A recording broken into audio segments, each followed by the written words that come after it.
profondeurs sombres de l'imagination humaine résident des créatures que la science ne peut expliquer, par le fait qu'ils ne respectent pas les codes de l'être humain, dus à leur physique anormale et terrifiant, à leur laideur repoussante et à leur bestialité. Depuis des millénaires, cryptides et monstres font partie intégrante de la société humaine, due à leur apparition dans les contes, mythes, folklores et légendes. Ils suscitent la curiosité, le regard et la peur de l'inconnu. Et depuis toujours, l'être humain met en garde de ne jamais se rendre dans les lieux sombres où règnent les ténèbres, dont même le diable en personne n'oserait s'aventurer, et libérer des choses contre nature et terrifiantes. Bienvenue dans l'épopée sombre de Diablo, vous regardez la chronique des bestiaires.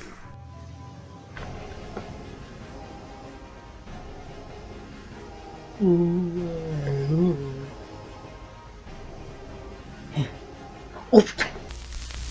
Yo bande de démons mafiosos et autres gangsters paranormaux, et aujourd'hui on se retrouve pour une nouvelle vidéo. Et aujourd'hui mes petits démons, on se retrouve pour le 4e épisode de la chronique des bestiaires consacré au Gadja d'Okuro.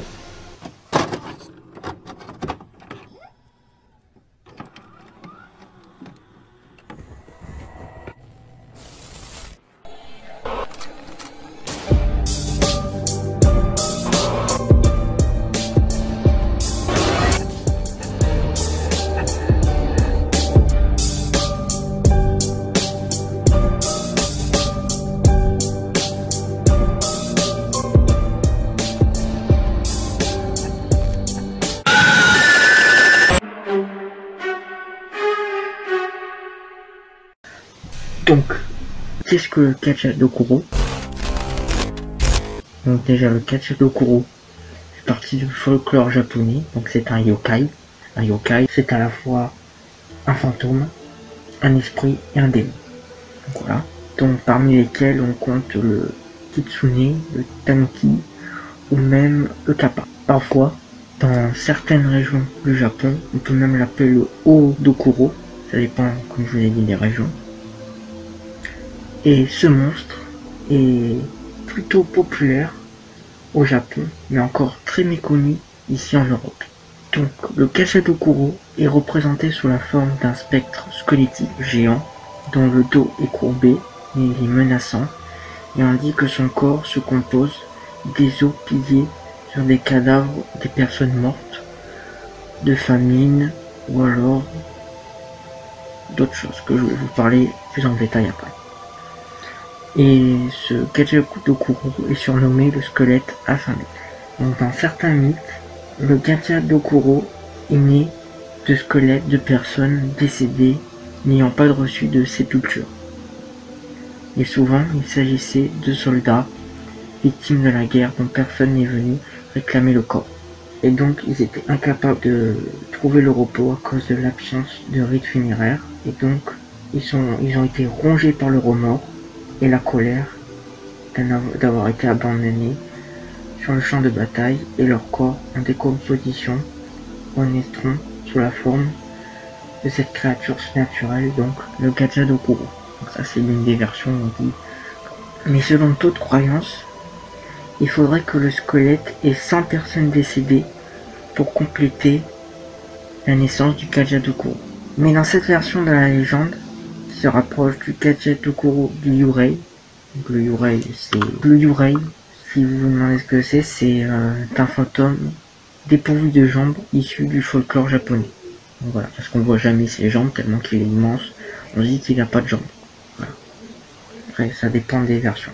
Et donc, si le Gadja d'Okuro n'est pas un yokai mais un yurei, donc un fantôme sans jambes, ce serait cette fois-ci non pas plus un démon, mais un fantôme qui est traditionnellement vengeur. Maintenant nous allons un peu plus parler de la légende. Donc là nous avons plus dit qu'est-ce que c'était et un peu la début de la légende, mais maintenant on va un peu plus justifier.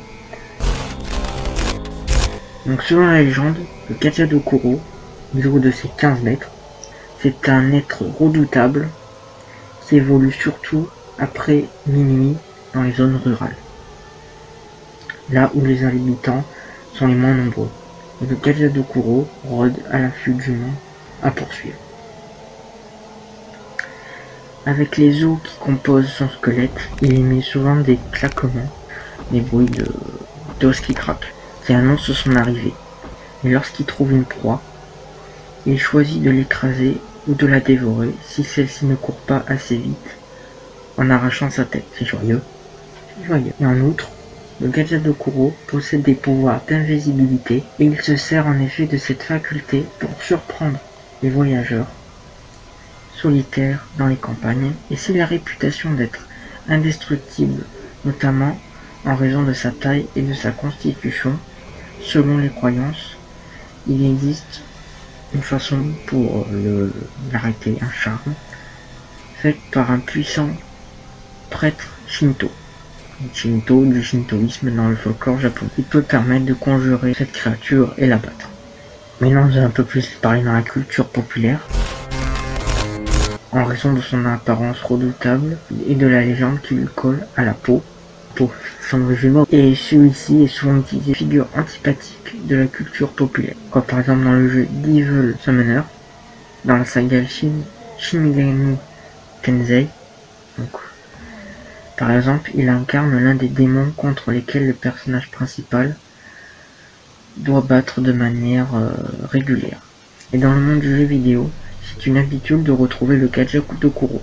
En effet, c'est un boss que l'on peut trouver dans de nombreux jeux vidéo, que ce soit dans les jeux Castlevania, ainsi que dans Yokai Watch, aussi dans les jeux The Demon Blade, ou même, attention, il apparaît même dans Dark Souls. Et oui, Dark Souls c'est un bon jeu. Le 3 plus précisément. Si vous voyez l'écran flou, ne vous inquiétez pas, c'est moi qui rajoute une petite information lors du montage. C'était pour vous dire que voilà, le Gajadokuro, comme je vous ai dit, est apparu dans le jeu Dark Souls 3 en tant que boss du nom du chef suprême Volnir, et il est aussi apparu dans l'une des premières séries de Power Rangers, la série Power Rangers Mighty Morphin de 1993, où le Gajadokuro apparaît et il est sous le nom de Rito Revelto. Donc voilà, c'était une petite information que je voulais rajouter, au moins comme ça, il n'y a pas de problème. Allez, on retourne à la vidéo. Et du côté de l'animation, là encore, le Gajadokuro n'hésite pas à s'incruster dans des films et séries japonais, comme par exemple tout simplement dans le dessin d'animation Hellboy Sword of Storms, qui est un animé que je vous conseille très bien. Moi aussi, il apparaît évidemment dans Yokai Watch et tout, mais aussi comme le thème des yokai étant plutôt populaire dans l'animation japonaise, il n'est pas rare de croiser le Gajadokuro dans un dessin animé ou autre qui parle de yokai. Même si on le voit que brièvement, on peut parfois le croiser dans plusieurs animés. Mais aussi, ce qui a rendu extrêmement célèbre ce yokai, c'est le peintre Yutagawa, qui l'a très bien représenté sur une estampe en 1844. Le Gajadokuro est un redoutable yokai du folklore japonais qui représente sous la forme d'un squelette géant. C'est ce qu'il avait écrit sur son tableau pour représenter ce yokai. Et pour honorer plusieurs œuvres, et ainsi que l'œuvre en question de Yutagawa, du Gajadokuro, il y a eu des statues qui ont été réalisées en son effigie, tellement que ce yokai fait vraiment partie de la culture populaire japonaise, et enfin surtout japonaise, puisque comme je vous l'ai dit, en Europe il n'est pas très présent. Sinon, j'espère que ce 4e épisode de la chronique des bestiaires vous aura plu. N'hésitez pas à regarder sous votre lit, dans votre placard et dans les recoins sombres de votre maison, car on ne sait pas ce qui peut y cacher. Et je vous souhaite de bonnes lectures. Allez, ciao. Ah mais aussi, si vous allez au Japon, regardez bien derrière vous et ouvrez bien vos oreilles. Si vous entendez des craquements, eh bien fuyez. Voilà.